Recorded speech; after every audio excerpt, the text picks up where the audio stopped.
हट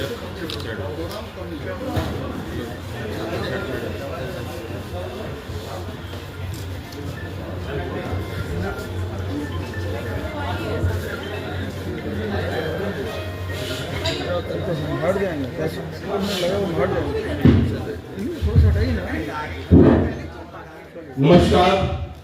भारतीय जनता पार्टी के media centre में भारतीय जनता पार्टी के राष्ट्रीय मीडिया से प्रभारी विधान परिषद के माननीय सदस्य एवं मुख्य सचेतक आदरणीय डॉक्टर संजय मयूख जी उपस्थित थे।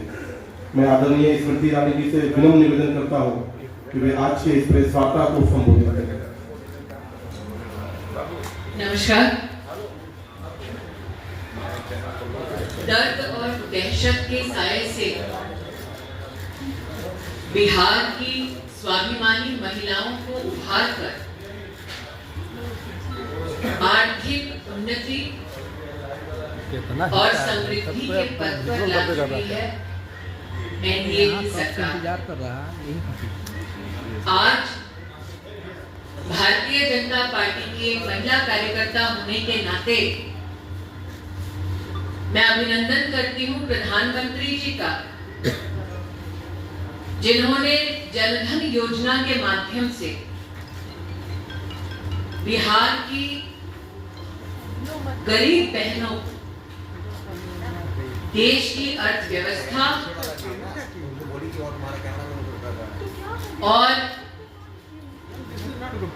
बैंकिंग और फाइनेंशियल इंस्टीट्यूशन से पहली बार जुड़ा। प्रधानमंत्री जी का संकल्प कि देश की तिजोरी से रुपया निकले तो सीधा गरीब के खाते तक पहुंचे, उस संकल्प को परिभाषित होते हुए स्वयं बिहार की बहनों ने देखा। आज जनधन योजना के माध्यम से 3 करोड़ से ज्यादा बहनें बिहार में लाभान्वित हैं। ये हमारा गौरव है। प्रधानमंत्री जी का संकल्प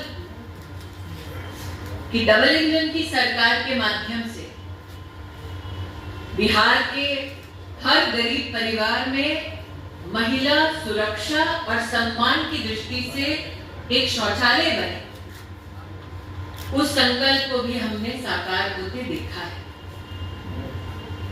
गरीब महिला की रसोई में धुआं ना हो और उसको भी स्वच्छ ईंधन का अधिकार मिले, उसके अंतर्गत प्रधानमंत्री उज्ज्वला योजना के तहत बिहार में 1 करोड़ 16 लाख बहनों स्वच्छ ईंधन प्राप्त हुआ।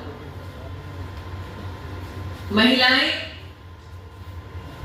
जीवन यापन करें, छोटे से छोटे व्यापार को खुद संचालित करें, इस दृष्टिकोण से जीविका कार्यक्रम के अंतर्गत 11 लाख समूह एनडीए के शासन के अंतर्गत बिहार में आर्थिक रूप से सशक्त हुए।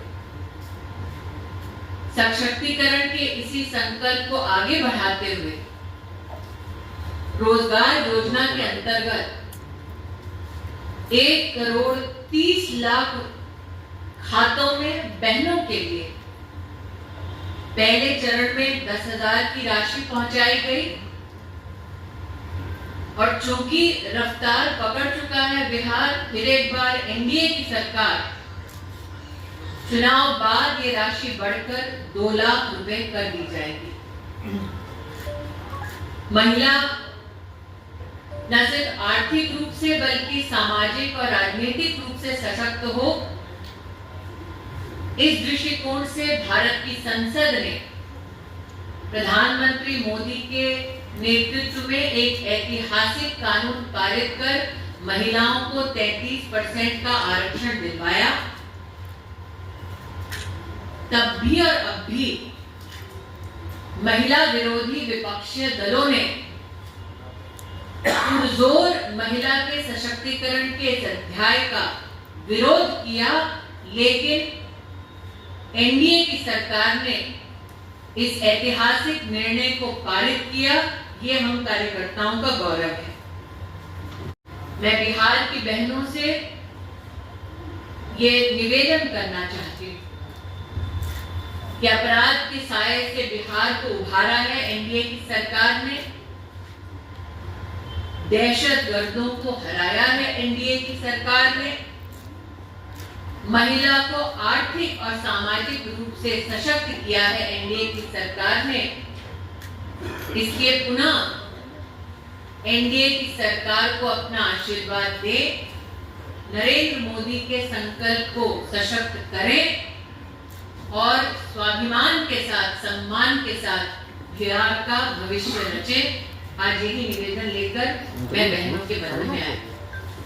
निश्चित रूप से कि एक तरफ एनडीए की सरकार महिला को आर्थिक रूप से सशक्त करने के लिए सीधा तिजोरी से पैसा महिला के खाते तक पहुंचा रही, और दूसरी ओर आरजेडी के नेता चुनाव आयोग को लिखित रूप से प्रस्ताव देते हैं कि महिला के आर्थिक सशक्तिकरण के इस प्रयास को रोका जाए और बिहार की महिला को इस आर्थिक सहयोग से वंचित किया जाए।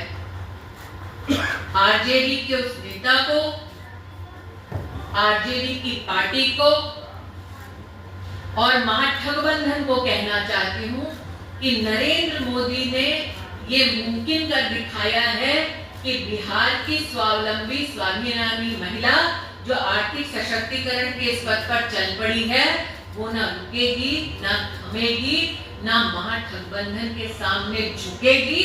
मैं आरजेडी के इस प्रस्ताव का खंडन करती हूँ और बिहार की महिलाओं का साधुवाद करती हूँ, आभार करती हूँ कि वो डटी हैं अपने पद पर, जो उनको और उनके परिवार को एक प्रगतिशील बिहार की ओर ले जा रहा है। शायद ही कभी देखा होगा कि सुबह सुबह प्रातः उठते ही उन्होंने कभी कोई बयान दिया हो। मुझे इस बात की सूचना मिली कि मेरी प्रेस कॉन्फ्रेंस की घोषणा करने के बाद कहीं ना कहीं आरजेडी के खेमा में ये चर्चा हुई होगी कि उनकी ओर से भी कोई घोषणा होनी चाहिए। मोदी है तो ये भी मुमकिन है कि वो सुबह सुबह प्रेस वार्ता करें, लेकिन मुझे ऐसा लगता है कि उन्होंने बिहार की महिला को कम आंका है इस प्रकार की घोषणा करके। बिहार की 1,30,00,000 महिलाओं को रोजगार योजना के अंतर्गत 10,000 की राशि मिल चुकी है, जो 2 लाख तक पहुंचाई है। क्या आरजेडी को वाकई में लगता है कि बिहार की वो महिला जो जीविका के इस कार्यक्रम से जुड़कर लाभान्वित हो चुकी है, जो 2 लाख की राशि पाने वाली है, वो अपने इस सम्मानजनक राशि को छोड़कर आरजेडी का कोई भी चुनाव अपनाएंगे? बिहार की महिला, बिहार के हर एक नागरिक को इस बात का आश्वासन है कि आरजेडी की नहीं, गठबंधन की नहीं, एनडीए की सरकार आने वाली है। मैं आपने कहा कि प्रधानमंत्री जी ने धुआं रहित कर दिए गैस लेकर के सभी महिलाओं को, लेकिन गैस की महंगाई 900 रुपये तक चली गई, क्या इस पर कोई विचार होगा? मतलब आज बिहार में जो आरजेडी नहीं कर पाई वो प्रधानमंत्री मोदी ने कर दिखाया। कि आपने कभी भी बिहार के इतिहास गरीब परिवार तक हर महीने उसका राशन पहुंचते देखा? क्या आपने कभी भी बिहार के इतिहास में गरीब किसान के पास 6,000 रुपया सीधा उसके बैंक के खाते में पहुंचता देखा? 76 लाख वो किसान इस बात की गवाही है कि मोदी है तो ये भी मुमकिन है। क्या आपने बिहार के इतिहास में कभी भी एक गरीब परिवार के लिए मकान बनाते हुए केंद्र की सरकार को देखा? क्या आपने बिहार के इतिहास में कभी भी महिलाओं के लिए अलग से शौचालय बनने के प्रयास को देखा और उसको फलीभूत होते देखा?